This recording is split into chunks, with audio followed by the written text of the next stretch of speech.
सरकार की स्पीड की सरकार।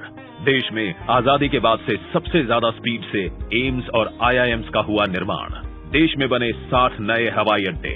जो काम हुए हैं उन कामों को अगर लेखा जोखा ले तो आपको अचरज होगा कि देश की रफ्तार क्या है, गति क्या है, प्रगति कैसे आगे बढ़ रही है। 8 साल सेवा, सुशासन, गरीब कल्याण। नमस्कार, आकाशवाणी से प्रस्तुत है समाचार संध्या।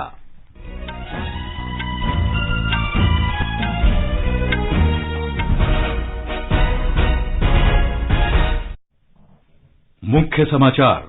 प्रधानमंत्री नरेंद्र मोदी ने कहा, पिछले 8 साल में भारत की जैव अर्थव्यवस्था $10 अरब से बढ़कर $80 अरब हुई। नई दिल्ली में बायोटेक स्टार्टअप एक्सपो 2022 का उद्घाटन किया। राष्ट्रपति रामनाथ कोविंद ने कहा, जम्मू कश्मीर में उच्च शिक्षा के नए युग का सूत्रपात। जम्मू में आईआईएम के दीक्षांत समारोह को संबोधित किया। निर्वाचन आयोग ने राष्ट्रपति चुनाव के लिए चुनाव कार्यक्रम की घोषणा की। मतदान होगा 18 जुलाई को। 4 राज्यों से राज्यसभा की 16 सीटों के लिए मतदान कल। महाराष्ट्र से 6, राजस्थान तथा कर्नाटक से 4 और हरियाणा से 2 सीटों के लिए होगा मतदान। भारत ने कराची में हिंदू मंदिर में तोड़फोड़ के लिए पाकिस्तान से विरोध दर्ज किया।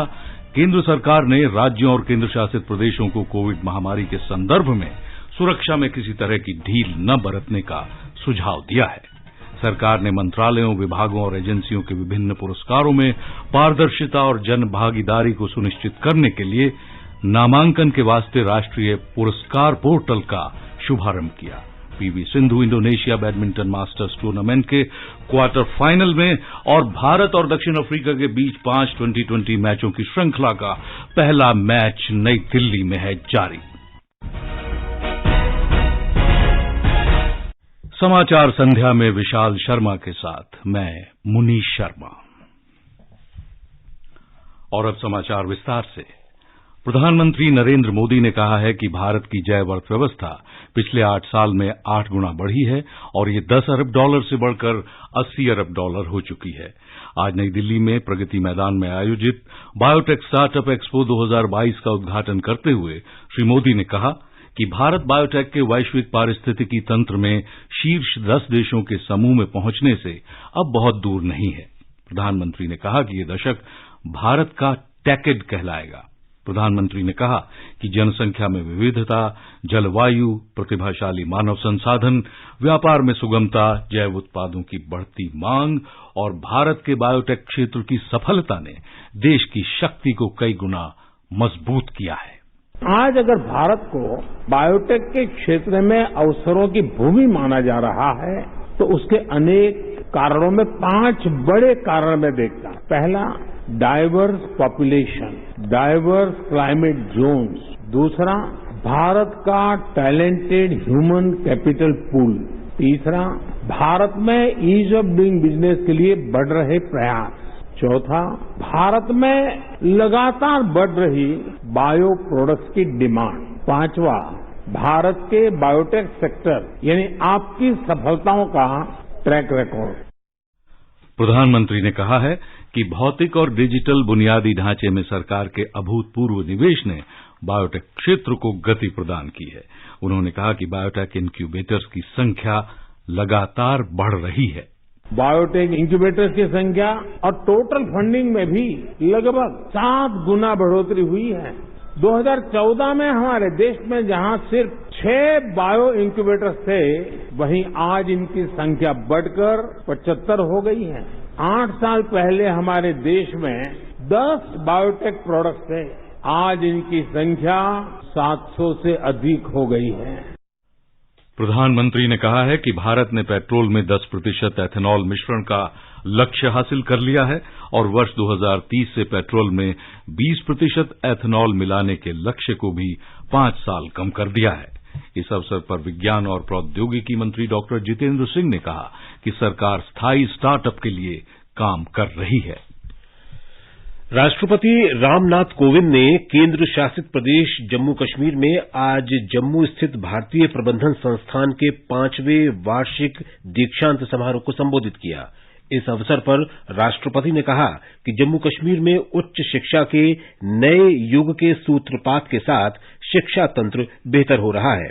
श्री कोविंद ने विद्यार्थियों से मजबूत राष्ट्र के निर्माण में सहयोग करने का आग्रह किया। शीर्ष 3 स्वर्ण पदक प्राप्त करने वाली छात्राओं की सराहना करते हुए श्री कोविंद ने कहा कि देश महिलाओं के सशक्तिकरण के साथ आगे बढ़ रहा है। In the latest results of the civil services examination released recently, our daughters have captured the top 3 ranks. These happy developments related to the excellence of our daughters indicate that India is moving not only towards greater women empowerment, but also towards women-led empowerment. I hope that each one of you would strive to make our nation proud and make positive contribution in the development of the society and the nation. निर्वाचन आयोग ने देश के 16वें राष्ट्रपति के चुनाव कार्यक्रम की घोषणा कर दी है। मुख्य निर्वाचन आयुक्त राजीव कुमार ने आज नई दिल्ली में बताया कि राष्ट्रपति चुनाव के लिए मतदान 18 जुलाई को होगा और मतगणना होगी 21 जुलाई को। चुनाव की अधिसूचना जारी होगी 15 जून को और 29 जून तक नामांकन पत्र भरे जा सकेंगे। नामांकन पत्रों की जांच 30 जून को की जाएगी। श्री राजीव कुमार ने यह भी बताया कि राष्ट्रपति रामनाथ कोविंद का कार्यकाल 24 जुलाई को समाप्त हो रहा है। As per Article 62 of the Constitution of India, an election to fill the vacancy caused by the expiration of the term of office of the outgoing president is required to be completed before the expiration of the term, which in this case is 24th July 2022. And Commission therefore is fully geared up to discharge and perform this duty in a very, very free and fair way. मुख्य निर्वाचन आयुक्त ने कहा है कि राज्यसभा के महासचिव राष्ट्रपति चुनाव के निर्वाचन अधिकारी होंगे। 776 संसद सदस्यों और विधानसभाओं के 4033 सदस्यों सहित 4809 निर्वाचक राष्ट्रपति का चुनाव करेंगे।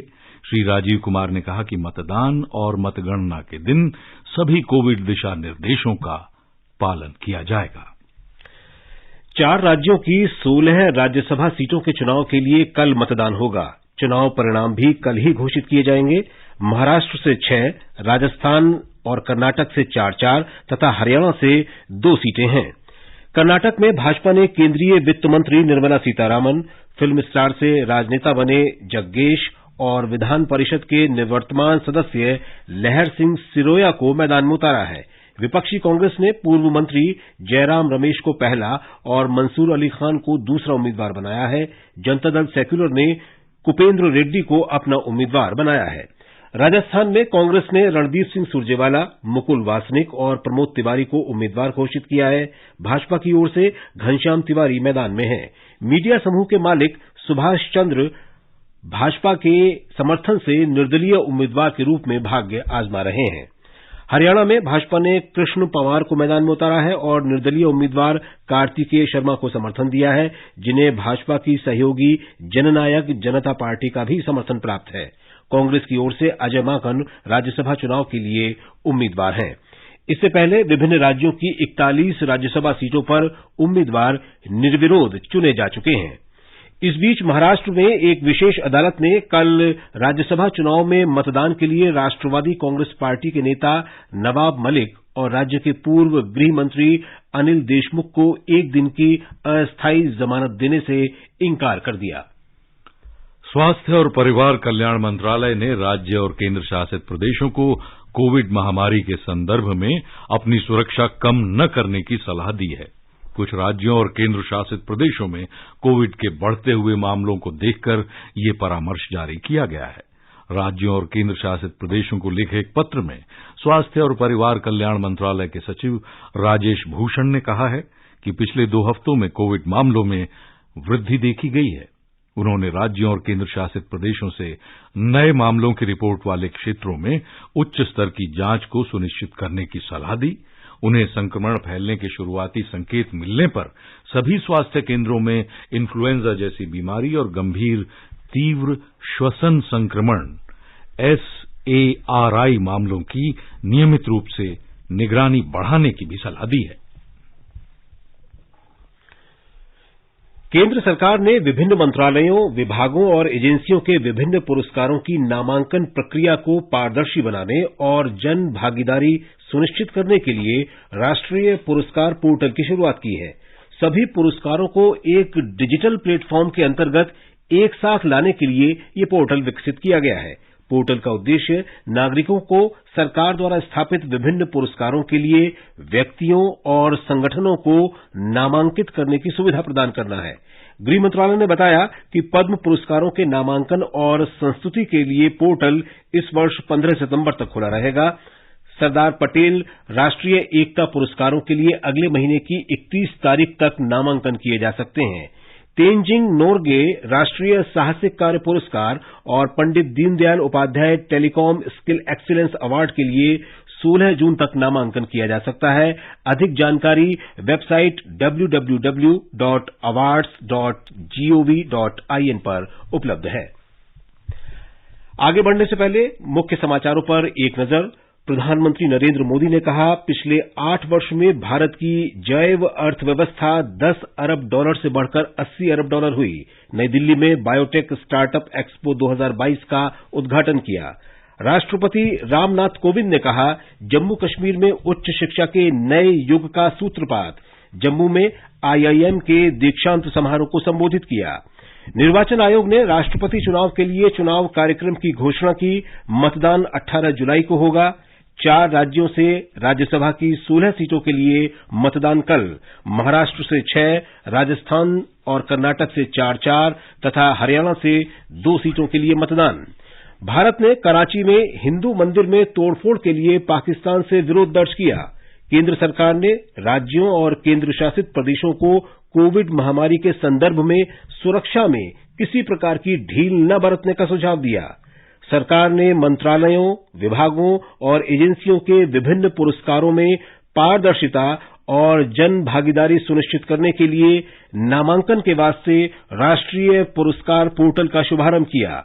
PV Sindhu Indonesia badminton masters tournament के क्वार्टर फाइनल में पहुंची और भारत और दक्षिण अफ्रीका के बीच 5 T20 मैचों की श्रृंखला का पहला मैच नई दिल्ली में जारी। ये समाचार हमारी वेबसाइट newsonair.com/hindi और हमारे mobile app news on AIR पर भी उपलब्ध हैं। प्रगति पथ पर आगे बढ़ रहा है भारत। दृढ़ संकल्प के साथ विश्व स्तर पर बुलंद छवि गढ़ रहा है भारत। करदाताओं के मजबूत इरादों और निरंतर योगदान से सफलता का गगन चूम रहा है भारत। उन्नति के मार्ग पर सबको साथ लेकर चल रहा है भारत। हमारा कमिटमेंट सिर्फ और सिर्फ विकास के लिए है, तेज गति के विकास के लिए है। जी हाँ, देश के तेज विकास के लिए हम सबका निरंतर योगदान बेहद आवश्यक है। इसलिए सभी करदाता वित्तीय वर्ष 2022-23 के लिए अपने एडवांस टैक्स की पहली किश्त 15 जून तक जमा करें। कंपनीज, कॉर्पोरेट्स, सैलरीड एम्प्लॉइज या फिर वो व्यक्ति और संस्थाएं जिनकी TDS या TCS कटने के बाद भी कर देता 10,000 रूपए या उससे अधिक है, उनके लिए एडवांस टैक्स देना अनिवार्य है। वो एडवांस टैक्स की पहली किश्त का भुगतान 15 जून 2022 तक अवश्य करें और देश की तरक्की में साझेदार बने। अधिक जानकारी के लिए www.incometax.gov.in पर जाएं। प्रत्येक आयकरदाता एक राष्ट्र निर्माता। आयकर विभाग द्वारा जनहित में जारी। जन जन ने निर्णय लेकर भारत की सूरत बदली है। कदम कदम पे जनता मोदी जी के साथ चली है। 8 साल में हमने संभव को संभव कर डाला है। जब में उगे सूरज का देखो पश्चिम में भी उजाला है। साथ गई अब दिन आएगा भी तो ये बस भोर है। ये भारत का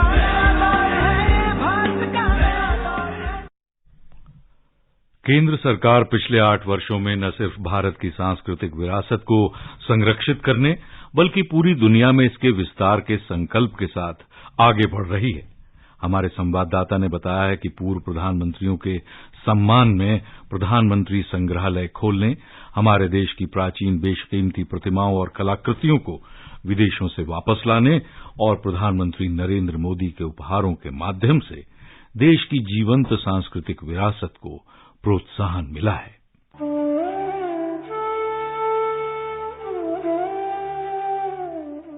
प्रधानमंत्री संग्रहालय के रूप में भारत को सबसे आधुनिक संग्रहालय की सौगात मिली। नई दिल्ली के प्रख्यात 3 मूर्ति परिसर में स्थित इस संग्रहालय का प्रधानमंत्री नरेंद्र मोदी ने 14 अप्रैल 2022 को उद्घाटन किया था। ये संग्रहालय प्रत्येक सरकार की साझा विरासत का जीवंत प्रतिबिंब बन गया है। हर प्रधानमंत्री ने देश को आगे ले जाने की कोशिश की। सबके व्यक्तित्व, कृतित्व, नेतृत्व के अलग अलग आयाम रहे। ये सब लोक स्मृति की चीजें हैं। पिछले 8 वर्ष के कार्यकाल में मोदी सरकार ने सांस्कृतिक धरोहरों के संरक्षण, ऐतिहासिक स्थलों की पुनर्स्थापना के साथ ही हमारी विरासत को देश में वापस लाने में अभूतपूर्व सफलता हासिल की है। वर्ष 2014 से अब तक 200 से अधिक बेशकीमती मूर्तियां भारत वापस लाई गई हैं। अमेरिका ने 2021 में भारत को 157 प्राचीन कलाकृतियां सौंपी। इस वर्ष 29 चुराई गई कलाकृतियों को ऑस्ट्रेलिया से वापस हासिल किया गया है। मोदी सरकार समृद्ध पारंपरिक कला के माध्यम से अन्य देश के लोगों को जोड़ने का काम कर रही है। पीएम मोदी जब भी विदेश दौरे पर गए या फिर कोई भी विदेशी मेहमान प्रधानमंत्री से मिलने पहुंचा तो उसे उन्होंने कुछ खास तोहफा दिया। भारत और जापान के बीच बौद्ध धर्म के महत्वपूर्ण सांस्कृतिक संबंधों को रेखांकित करते हुए पीएम मोदी ने जापान के प्रधानमंत्री योशिहिदे सुगा को एक चंदन की बुद्ध प्रतिमा भेंट की। काशी की गतिशीलता को दर्शाते हुए पीएम मोदी ने ऑस्ट्रेलिया के प्रधानमंत्री स्कॉट मॉरिसन को एक चांदी का गुलाबी मीनाकारी जहाज भेंट किया। मोदी सरकार के इन तमाम प्रयासों की वजह से आज भारत विश्व पटल पर अपनी कामयाबी की एक नई इबारत लिख रहा है। सिद्धार्थ सिंह, आकाशवाणी समाचार। मोदी सरकार के 8 साल सेवा, सुशासन और गरीब कल्याण श्रृंखला की 11वीं कड़ी सांस्कृतिक विरासत का संरक्षण का प्रसारण आकाशवाणी के स्पॉटलाइट कार्यक्रम में आज रात 9:15 पर किया जाएगा। भारत ने पाकिस्तान के कराची में हिंदू मंदिर में तोड़फोड़ की घटना पर पाकिस्तान सरकार से विरोध प्रकट किया है।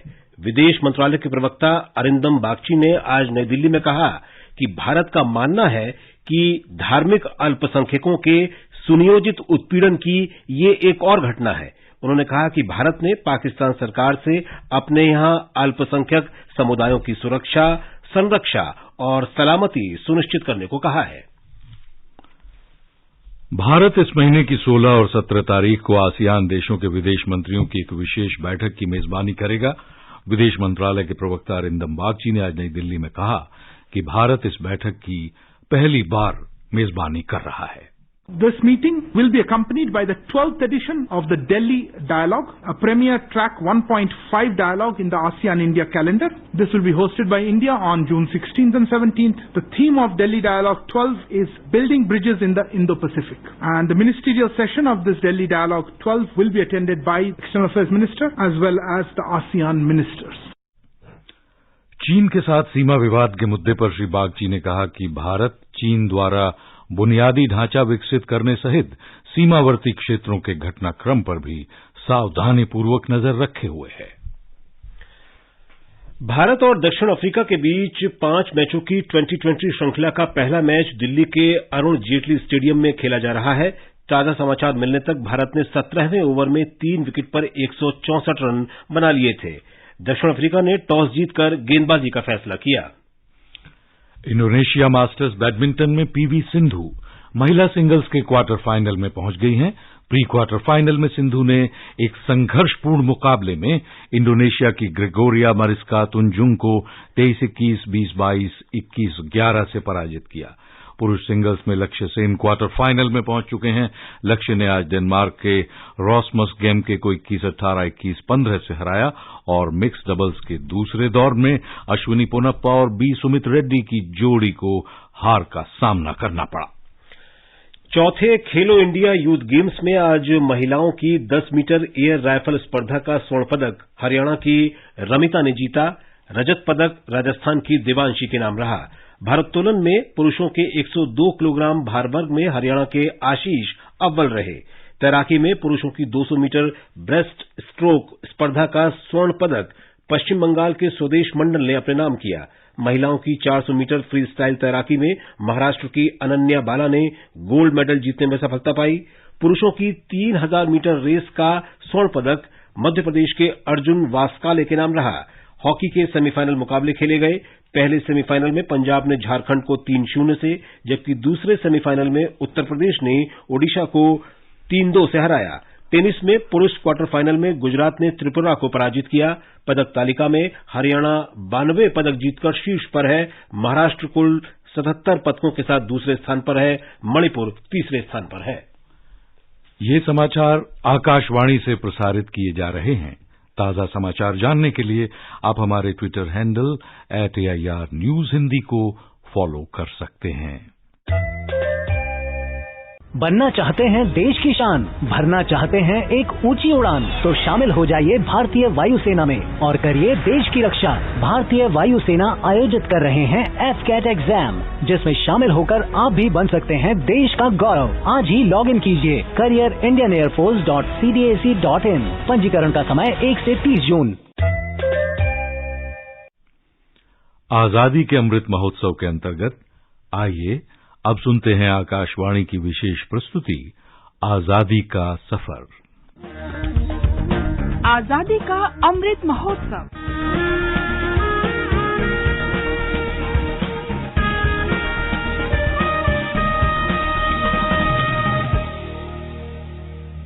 आजादी का सफर आकाशवाणी समाचार के साथ। एक राष्ट्र का उदय, भारत का गौरवशाली स्वतंत्रता संग्राम आधुनिक विश्व में घटित महानतम संघर्षों में से एक है।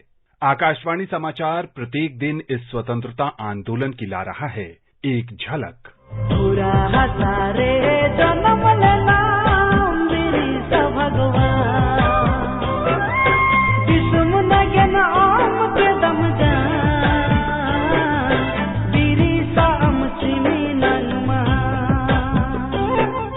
जून स्वदेश की माटी के महान सपूत भगवान बिरसा मुंडा की पुण्यतिथि है। उनका जन्म तत्कालीन एकीकृत बिहार और वर्तमान झारखंड के रांची जिले में हुआ था। बिरसा की आरंभिक शिक्षा बुर्ज चाईबासा के जर्मन मिशन स्कूल में हुई।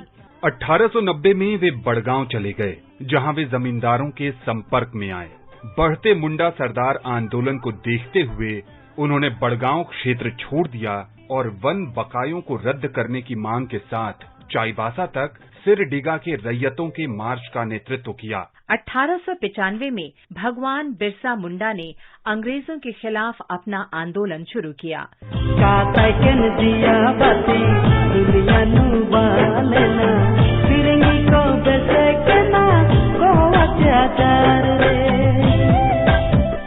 उन्होंने उद्घोष किया कि महारानी विक्टोरिया के शासन का अंत हो चुका है और मुंडा राज शुरू हो गया है। उन्होंने रैयतों को लगान नहीं चुकाने का निर्देश दिया, क्योंकि उनकी जमीन अब मुक्त हो चुकी है। मुंडा समुदाय के लोग भगवान बिरसा मुंडा को धरती आबा यानी धरती पिता कहते थे। कहा जाता है कि उनमें अलौकिक शक्तियां थीं। वे गोलियों को पानी में बदल सकते थे तथा बुरी आत्माओं को भगाने, रोगी को चंगा करने और मृत को जीवित करने का मंत्र जानते थे। उनकी अपार और लगातार बढ़ती लोकप्रियता को देखते हुए ब्रिटिश सरकार भयभीत हो गई। 24 अगस्त 1895 की आधी रात बिरसा को सोते समय गिरफ्तार कर लिया गया। उन्हें 2 वर्ष के कठोर सश्रम कारावास की सजा सुनाई गई। जेल से रिहा होने के बाद भगवान बिरसा मुंडा अपने अनुयायियों के साथ मुंडा अधिकारों के रिकॉर्ड निकालने और बहाल करने की मुहिम में जुट गए।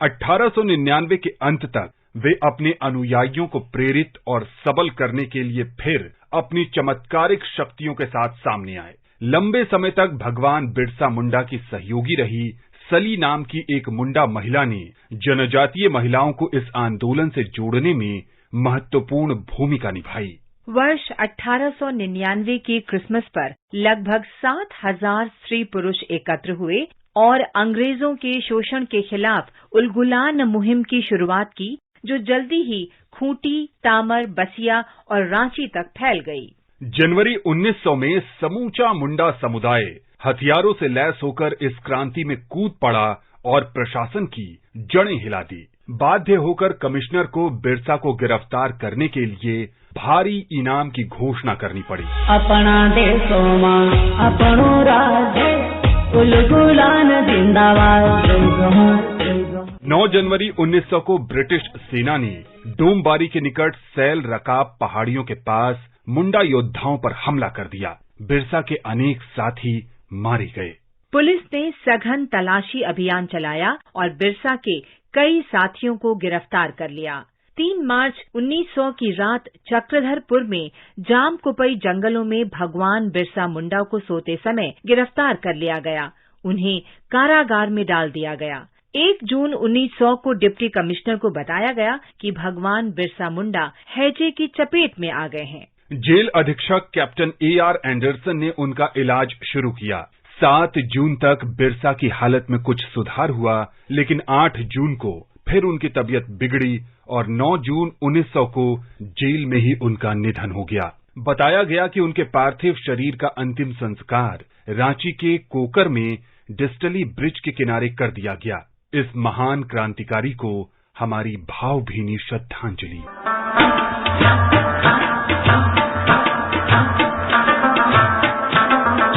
आज हम शहीद हरिकिशन का भी स्मरण कर रहे हैं।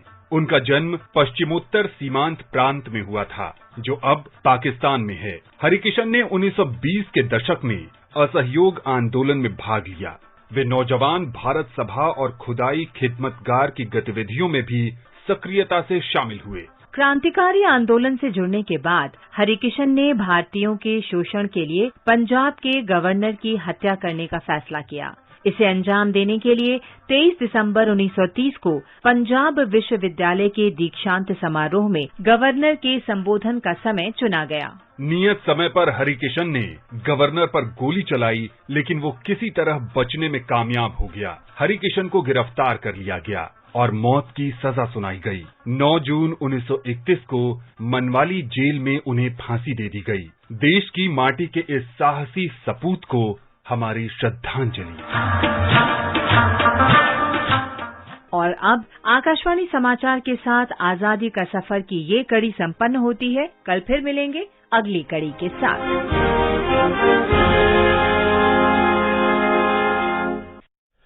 और अब एक नजर कल के मौसम पूर्वानुमान पर। दिल्ली में आंशिक रूप से बादल छाए रहने और गरज के साथ बिजली चमकने की संभावना है। तापमान 29 डिग्री सेल्सियस से 43 डिग्री सेल्सियस के बीच रह सकता है। मुंबई में दोपहर बाद या शाम को गरज के साथ बारिश हो सकती है।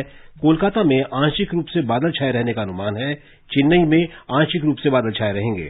श्रीनगर में आंशिक रूप से बादल छाए रहने और 1 या 2 बार गरज के साथ वर्षा हो सकती है। जम्मू में सामान्यतः आसमान साफ रहेगा। शाम या रात के समय बादल छा सकते हैं। लेह और गिलगित में आमतौर पर बादल छाए रहने और धूल भरी आंधी या गरज के साथ बूंदाबांदी हो सकती है। और अंत में इस बुलेटिन के मुख्य समाचार एक बार फिर। प्रधानमंत्री नरेंद्र मोदी ने कहा, पिछले 8 साल में भारत की जैव अर्थव्यवस्था $10 अरब से बढ़कर हुई $80 अरब।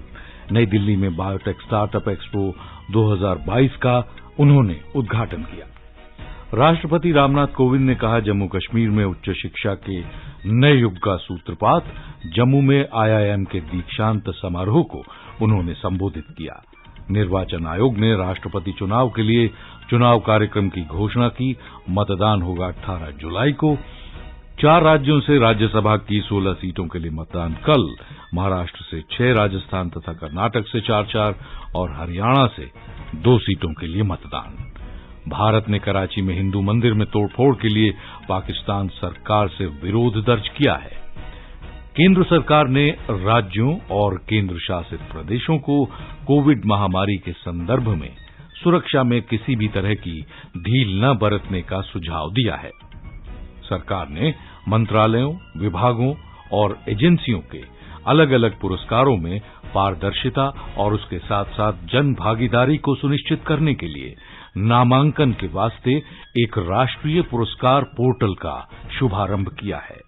PV Sindhu Indonesia badminton masters tournament के क्वार्टर फाइनल में पहुंच चुकी हैं। भारत और दक्षिण अफ्रीका के बीच 5 20-20 मैचों की श्रृंखला का पहला मैच इस समय नई दिल्ली में है जारी। और इसके साथ ही समाचार संध्या का ये अंक समाप्त हुआ। नमस्कार।